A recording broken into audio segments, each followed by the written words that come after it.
Welcome, everyone. Thank you for coming tonight. It is an absolute honor to be here before you, to be able to open God's Word and speak His truth to you all. You're probably sitting here and you're like, who is this guy? Where did this guy come from? Never seen him up here before. My name is Michael Fitzgerald. I'm the new youth director here at the Rock Church. About a week before COVID hit, I started on and became the youth director, and it has been an amazingly wild journey up to this point. If somebody would have told me 3 years ago that I would be on the stage right now preaching the Word of God to all of you, I would have laughed in their face. My answer would have been, no, that's for Pastor Wes or Scott or Brian. But yet, here I am, standing before you, proclaiming the truth of God, and praise God. So, a couple months ago, we started a series through the family ministry of No Excuses. And while we dug into this series, we started exploring the different spiritual disciplines of what it looks like to be a Christ follower. We pulled our theme verse of James 1:22, don't just be a hearer of the word, you must be a doer of the word. Otherwise, you're only fooling yourselves. And I just have to say, I got to point out here, because this weekend is our Serve Weekend here at the Rock. I don't know if a lot of you knew that, but through this whole series, we have been encouraging the kids to step out, grab a hold of Jesus' hand, and say yes and be doers. And just this morning, we were in the Fenton and Linden communities just knocking on people's doors, just asking a chance to rake their yard, just for a chance to be able to share the good news and proclaim how amazing Jesus Christ is. And we had about 70 people that showed up for this. Kids, parents, leaders. Just let's give them a round of applause. Even right now, we have kids on cameras, we have kids behind the scenes, they're all over the place. They're going to be here all weekend, just stepping up and being doers and serving their King Jesus and serving others, and it's just amazing. So one more round of applause for them.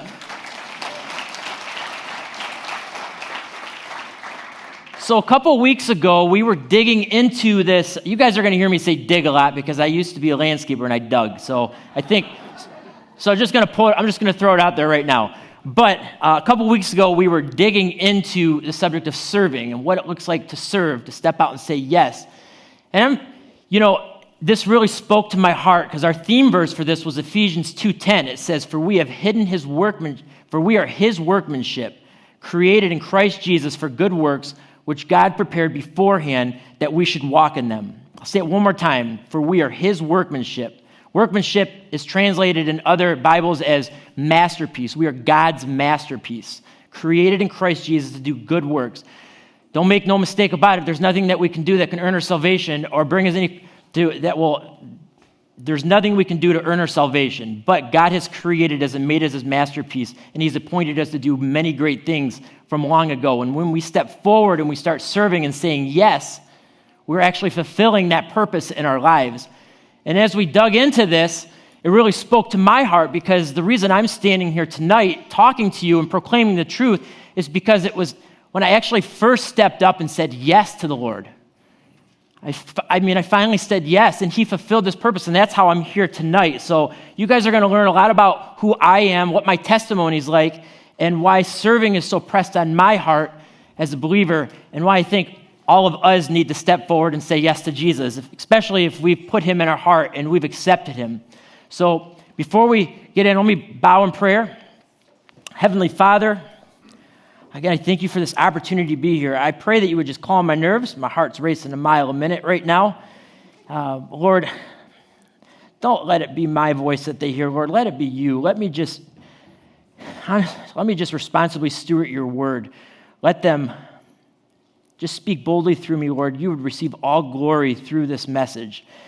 That You would use my testimony and Paul's testimony to speak truth, Lord. Maybe somebody sitting here and they became a believer long ago and they accepted You into their heart and they grabbed a hold of Your hand, and somehow over time they've just fallen away into the world and they just stopped saying yes to You. Lord, we are Your masterpiece, created to do good things. You appointed us to do amazing things. And Lord, I pray that we would just step out and fulfill those amazing things that You have appointed us to do. Lord, I pray that if somebody doesn't know who You are, Lord, I pray that You would reveal Yourself to them tonight. I pray that they would put their trust in Your Son, Jesus Christ, and be made a new creation, as Your word says. And all these things we pray in Jesus' name, amen. So we're going to be in Acts 22, verse 6. If you don't have a Bible, we'd be happy to give you one. Find somebody with a lanyard, they will grab one for you. If you're listening online and you don't have one and you would like one, we would be happy to mail you a Bible for free, no strings attached. We would just give you one. So please reach out to us in the comments for that. But we're going to be in Acts 22, verse 6, and it says, "As I was on my way, I drew near to Damascus. About noon, a great light from heaven suddenly shone around me. And I fell to the ground, and I heard a voice saying to me, 'Saul, Saul, why are you persecuting me?' And I answered, 'Who are you, Lord?' And he said to me, 'I am Jesus of Nazareth, whom you are persecuting.' Now those who were with me saw the light, but did not understand the voice of the one who was speaking to me. And they said, 'What?' And he said, 'What shall I do?'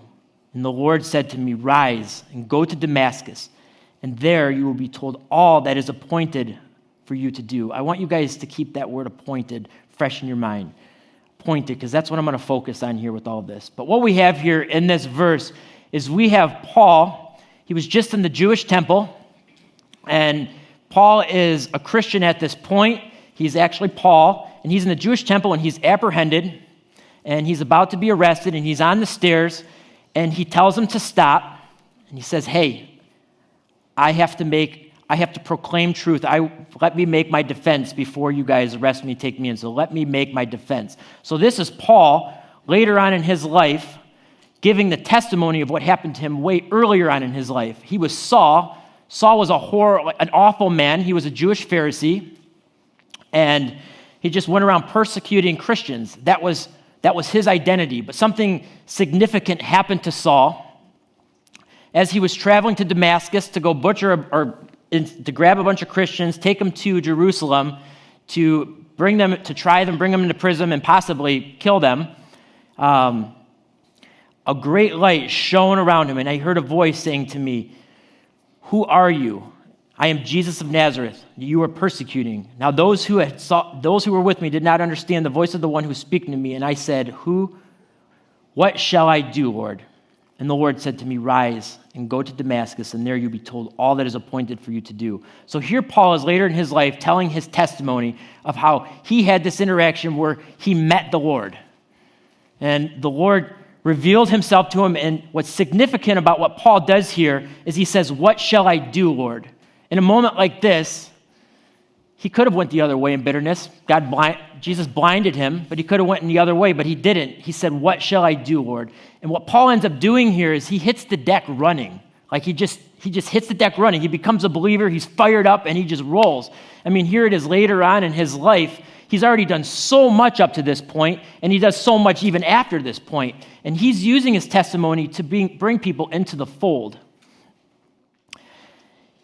You know, I remember when I accepted Jesus into my heart. I was in the mountains of Tennessee, reading the book of Revelation, actually, which is wild. I wouldn't advise you guys to start in the book of Revelation, but that's where I was at.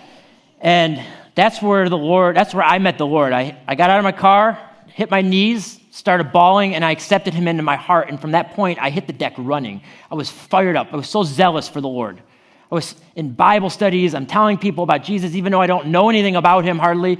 But I'm telling them that he's awesome, and I'm just super zealous.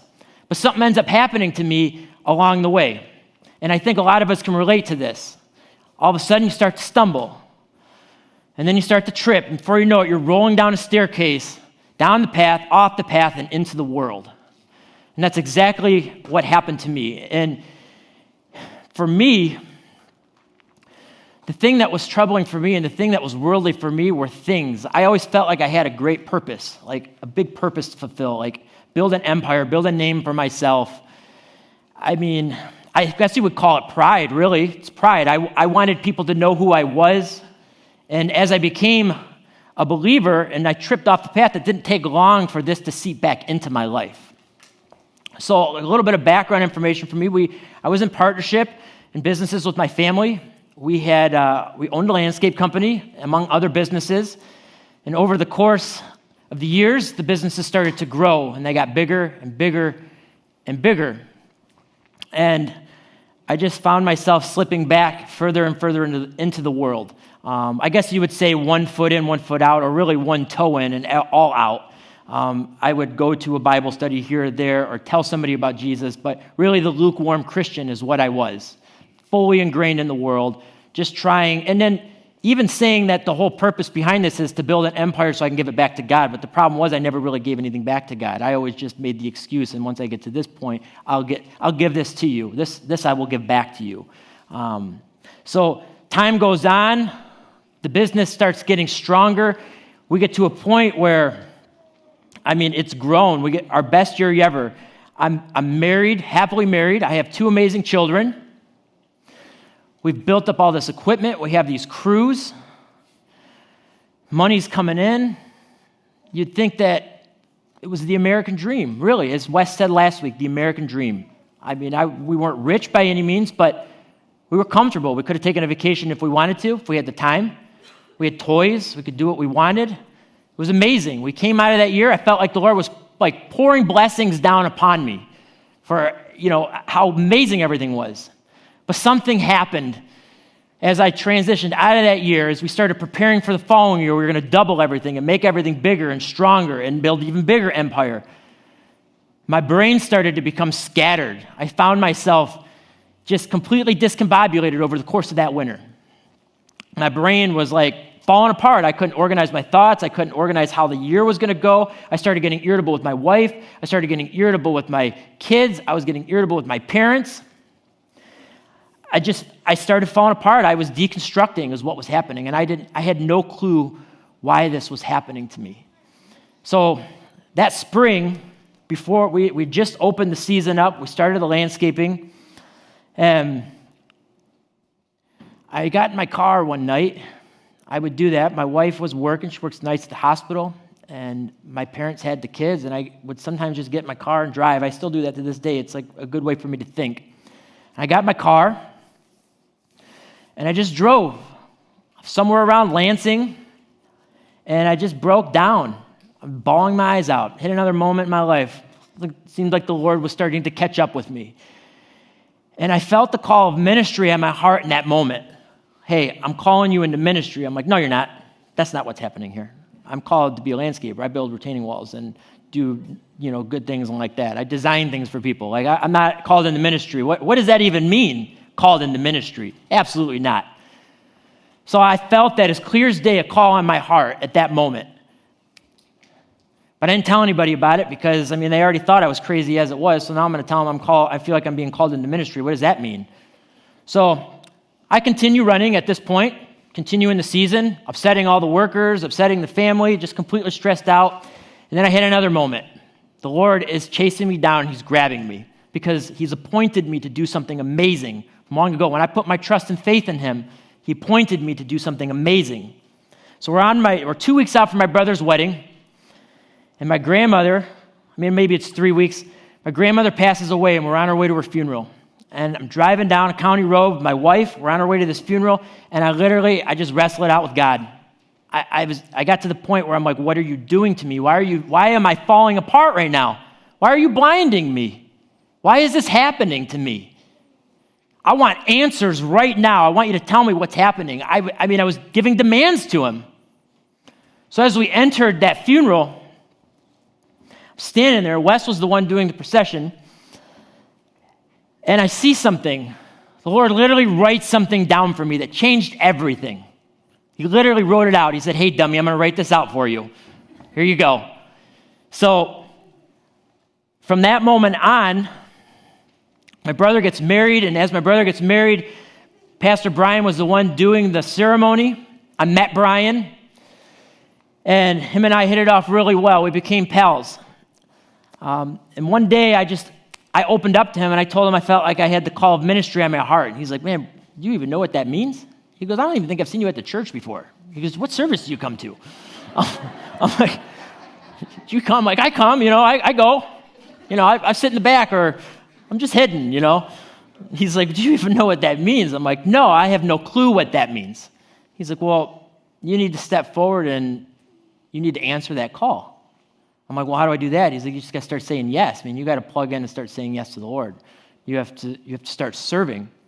So that fall, the youth launched out. Never served at a capacity like this ever before. And I show up the first night for youth, and my goodness, wow, was it overwhelming. I'm like, there's kids running everywhere. I'm like, what is happening?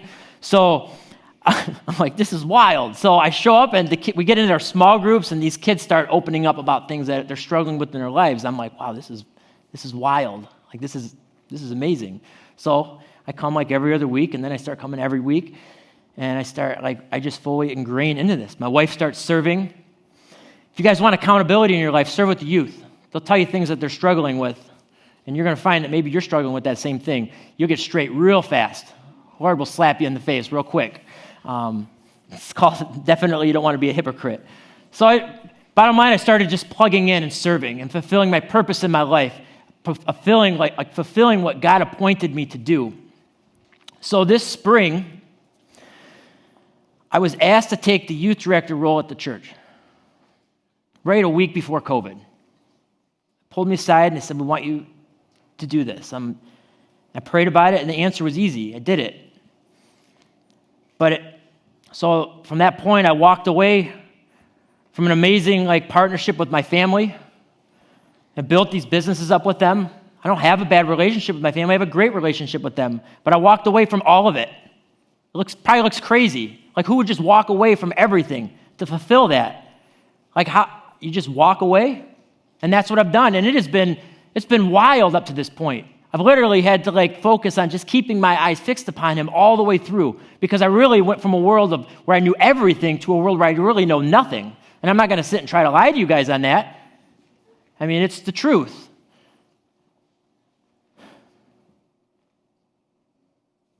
We're called to step out and serve. We're appointed by God. When we put our faith and trust in Jesus Christ, he has appointed a great thing in each and every one of us. Jesus, we serve. Look who we serve. Jesus Christ came here. He laid up his life. Look how he modeled it. Philippians 2, 5-8 says, have this in mind among yourselves, which is yours in Christ Jesus, who though he was in the form of God, did not count equality with God a thing to be grasped, but he emptied himself by taking the form of a servant, being born in the likeness of men, and being found in human form, he humbled himself by becoming obedient to the point of death, even death on a cross. Mark 10:45, for even the Son of Man came not to be served, but to serve, and to give his life as a ransom for many. He laid up his life for each and every one of us, and he modeled exactly how to do it. He didn't come to conquer as the Jews thought he came. They thought they were seeing some battle warrior coming, but he didn't. He came and he humbled himself, and he gave his life up for each and every one of us. As we were singing, he took all of the sin of the world upon the cross, and all we have to do is just put our faith and trust in him. But the next step is to start walking towards him. I think, when I look at how he really modeled it, if we want to be honest with each other, nothing models it better than John 13 when Jesus is washing the disciples' feet. This is the night before he's about to be crucified. They have the Last Supper, and they're up there, and Jesus says here in 4, it says, they rose from the supper, he laid aside his outer garments, and taking a towel, he tied it around his waist.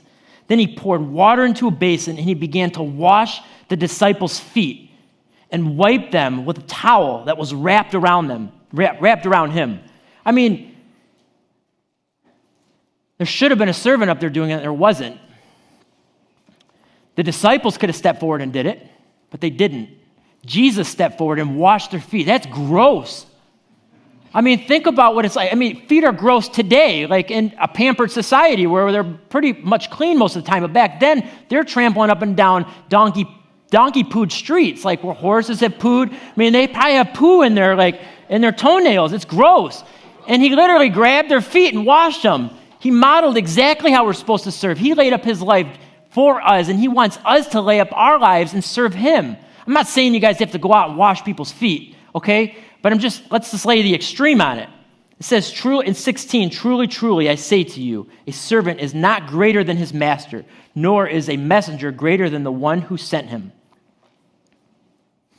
We are called to be imitators of God. If he came and he laid up his life for us and he came to serve and he showed the example of it, it says in Ephesians 5:1-2, therefore be imitators of God as beloved children and walk in love as Christ loved us and gave himself up for us, a fragrant offering and sacrifice to God. So where do we go from here? It's scary sometimes to say yes. It's scary, I know.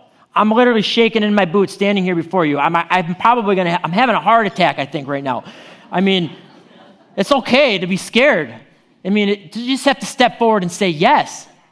You just have to say yes. It's that easy. He's already saved your eternal soul, so let's step forward and let's serve him. Let's show others Christ. Let's show them what he did.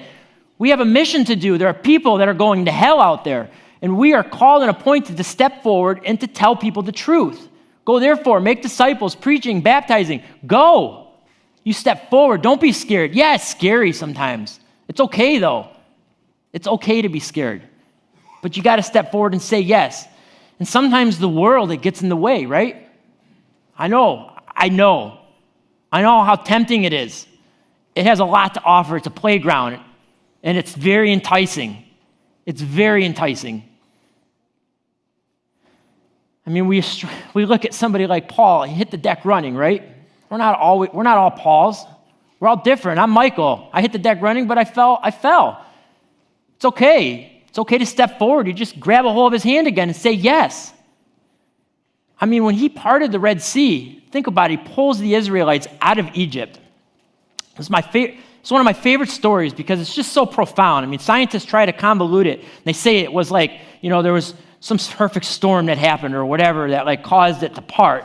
No, I mean, it was a wall on one side and a wall on the other side, and it was a narrow path, and he told them to leave. Don't look at the wall on the right side. Don't look at the wall on the left side. Don't look at all of the distractions, everything that distracts us from our relationship with the Lord. Keep your eyes fixed upon the Lord. We are surrounded by so cloud a great a witness. Let us lay aside every weight and every sin that clings so closely, and let us run with endurance the race that is set before us. Don't look behind you. Just keep your eyes focused on Jesus. He is the author and perfecter of our faith. That's all we got to do. Keep our eyes fixed upon him. He'll guide the way. You say yes, and you just walk the path. Don't look to the left. Don't look to the right. Just keep on the path and go. We all have giftings. He's blessed us with so many things, each and every one of you. He has appointed you to do amazing things. 1 Peter 4:10 says, as each has received a gift, use it to serve one another as good stewards of God's varied grace. What has he gifted you with? Are you saying no all the time? Say yes. Step forward and say yes. Today's the day. Fulfill your ministry, the Bible says. Today we fulfill our ministry. You know what? Maybe you're sitting here and you don't even know who the Lord is. You don't even know who Jesus is. You've never accepted him into your heart. You've just heard it and you're sitting here and you've drawn in or you're listening online. What would cause a man to literally hit the deck and run like Paul did? I mean, he wrote most of the New Testament. I mean, it's wild. He used them not because Paul was perfect. It's because Paul said, hey, let me follow you. What would you have me do? He stepped up and he said, hey, I want to serve you. What will you have me do? God works through our weaknesses. We don't have to be strong. I'm not strong. I'm not really a great speaker, to be honest. I'm not. But what would call a man to walk away from everything, walk away from the American dream? You're probably wondering what was in that graveyard when I was in there. Like when I was standing there at my grandmother's funeral. As I'm sitting there, I mean, it's a brand new, I don't know what you call them. They put your ashes in these boxes, and they seal it up with the stone, and some guy does the ceremony and seals it on there. And this is a brand new thing. There's only 2 boxes. You have my grandparents, Rosaria and Jean Gross. My grandfather died a few years past. My grandmother, they wanted to be buried. They wanted to be put in this slip together, so they bought this slip. And next to them are the names of 2 people that died in the same month. Same year, just before him. And they were the names of the people that we did the first job with the landscaping for. The first job I ever did. So here I'm asking the Lord for an answer. What would you have me do? Let me write it out for you, Michael. I'm calling you out. I have appointed you this night to stand here before you to proclaim the truth. I've appointed you to do great things, and all you got to do is just step forward and say yes. The birth and the death of the company literally wrote it out for me that night.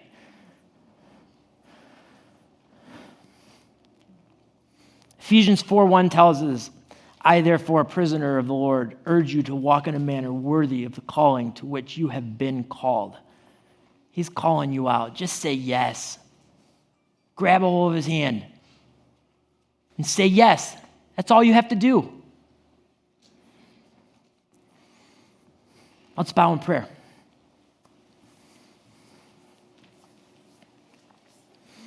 Heavenly Father, maybe somebody's sitting here right now and they accepted you in their heart long ago, and they hit the deck running and they just have tripped and fallen into the world. And they don't know where to start. They don't know what to do. Maybe they're not called into vocational ministry like this. Maybe they're not called to go and, teach teenagers the Word of God in a church at this capacity or sing songs on a stage like this. But you say to fulfill our ministry, Lord. There are people in our workplace. There are people that live next door to us. Our own family at home. Are we fulfilling our ministry there? We're called to serve you, and we're called to show your light, Lord, and for everything you gave up your life for us, Lord. And I pray that you would just have them step out and grab a hold of your hand and just say yes. And if somebody's sitting here right now and they don't know who you are, they've never accepted you, they would ask, what causes a man to just walk away from everything? It's Jesus. Jesus is what causes us to walk away from everything. Allow him into your heart tonight. The Bible says you'll be made a new creation. He will transform you. He will make you new. It's true. I only spoke of a little of my testimony tonight. The testimony's bigger. But I'm made new, Lord. You appointed me to do great things long ago. And you've appointed people in this room to do great things long ago too, Lord. Have them just step forward and say yes.